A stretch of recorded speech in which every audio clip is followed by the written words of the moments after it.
warahmatullahi wabarakatuh. Apa kabar teman-teman? Semoga selalu sehat ya. Nah, di sini saya Ananda Rahmawati, biasa dipanggil Nanda. Saya dari kelas 10 IPA 1. Nah, kita sebagai warga Indonesia, khususnya masyarakat yang tinggal di pedesaan, tentu tidak asing dengan namanya pertanian. Karena Indonesia sendiri merupakan negara agraris. Nah, yang namanya pertanian itu pastinya tidak lepas dari yang namanya pupuk. Bagaimana sih kita mendapatkan pupuk itu? Kita memang bisa membelinya di toko-toko pertanian atau di luar sana yang menjual pupuk-pupuk organik maupun buatan. Tapi menurut saya, jika kita bisa membuatnya sendiri di rumah, akan kurang efektif dan efisien jika kita terus membelinya. Nah, maka dari itu di sini saya akan mengajak teman-teman semua untuk belajar membuat pupuk kompos sederhana yang bisa kita buat sendiri di rumah. Untuk membuat pupuk kompos ini kita tentunya memerlukan bahan-bahan. Di sini saya sudah menyiapkan bahan-bahan untuk membuatnya. Yang pertama, kita membutuhkan sampah nitrogen.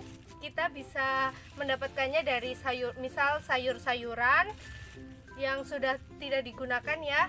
Terus buah-buahan juga bisa. Intinya sampah-sampah yang basah itu dinamakan sampah nitrogen. Yang kedua, kita membutuhkan sampah karbon, yaitu sampah-sampah kering. Kita bisa mendapatkannya dari daun-daun kering, misalnya ranting-ranting kering atau yang lain-lainnya.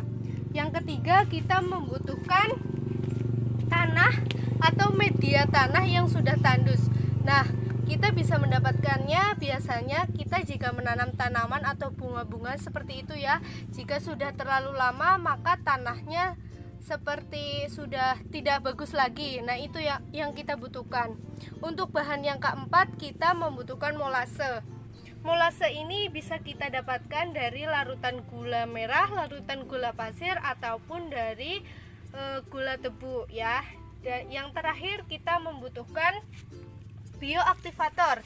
Di sini kita menggunakan bioaktivator berupa EM4. Nah, bagaimana cara membuat pupuk kompos itu? Langsung saja kita akan praktek membuat pupuk kompos sederhana ini. Pertama, kita membutuhkan ember atau tong lah ya, terserah. Kita masukkan tanahnya.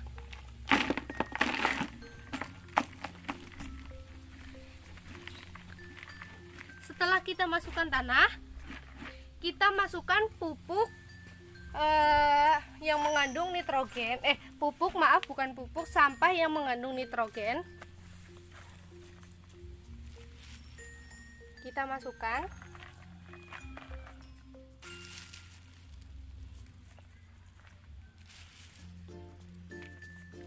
Setelah kita memasukkan sampah nitrogennya, kita masukkan sampah karbon.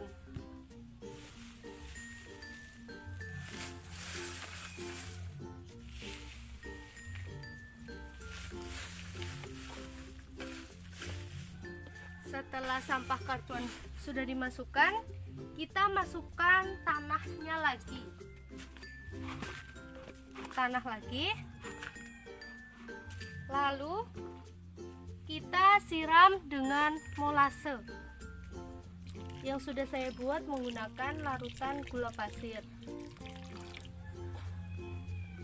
Selanjutnya, yang terakhir, kita masukkan bioaktivator berupa EM4, atau kalian bisa kalian beli di toko-toko pertanian. Setelah semuanya tercampur, usahakan kita mengaduk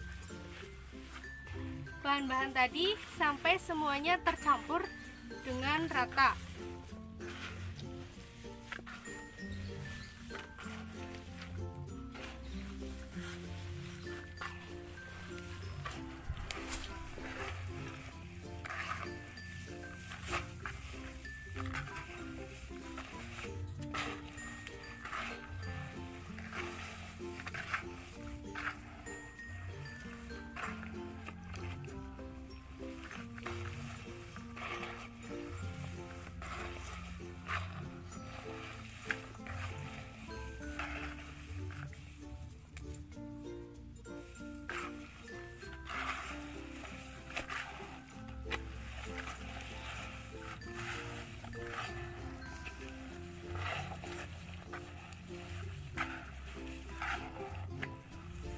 Nah, setelah pupuk ini tercampur dengan rata, lalu kita tutup dan tunggu sampai pupuknya jadi. Nah teman-teman, sekarang sudah sekitar 1 minggu atau 7 hari kita membuat pupuk komposnya. Nah ini adalah hasilnya.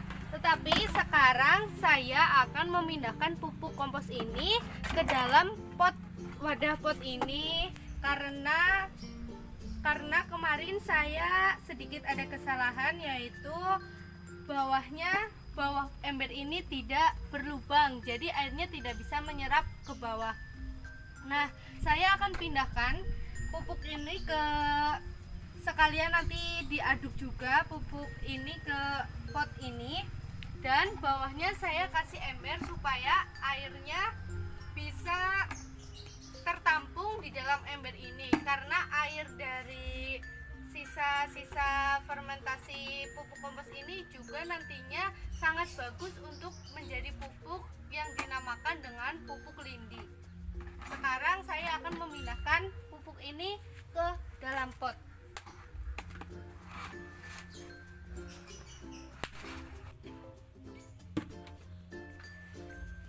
Kita aduk sampai rata. Nah, karena kemarin tidak berlubang, jadinya terlihat agak jemek ya. Tapi nanti airnya akan meresap ke bawah. Nah, setelah diaduk sampai rata, kita tutup kembali pupuk ini dan tunggu sekitar 1 bulan atau 2 bulan sampai pupuknya jadi. Nah teman-teman, sudah sekitar 2 bulan lebih kita menunggu hasil pupuk kompos yang telah kita buat. Nah ini adalah hasil dari pupuk kompos yang selama ini kita buat. Pupuk komposnya sudah menunjukkan ciri-ciri bahwa ini adalah pupuk kompos yang matang ya. Di antaranya yaitu warnanya sudah coklat kehitaman, baunya juga tidak menyengat, dan apabila kita kepal, pupuk kompos ini akan menggumpal. Apabila kita tekan, pupuk kompos ini akan mudah hancur. Nah, berarti pupuk kompos ini menunjukkan bahwa sudah siap untuk diaplikasikan pada tanaman-tanaman ataupun tumbuh-tumbuhan. Nah, apabila kita menginginkan kualitas kompos yang terbaik, kita dapat menyaringnya dengan alat saringan atau semacamnya. Nah, itulah cara membuat kompos sederhana yang dapat saya sampaikan. Semoga bermanfaat dan selamat mencoba. Wassalamualaikum warahmatullahi wabarakatuh.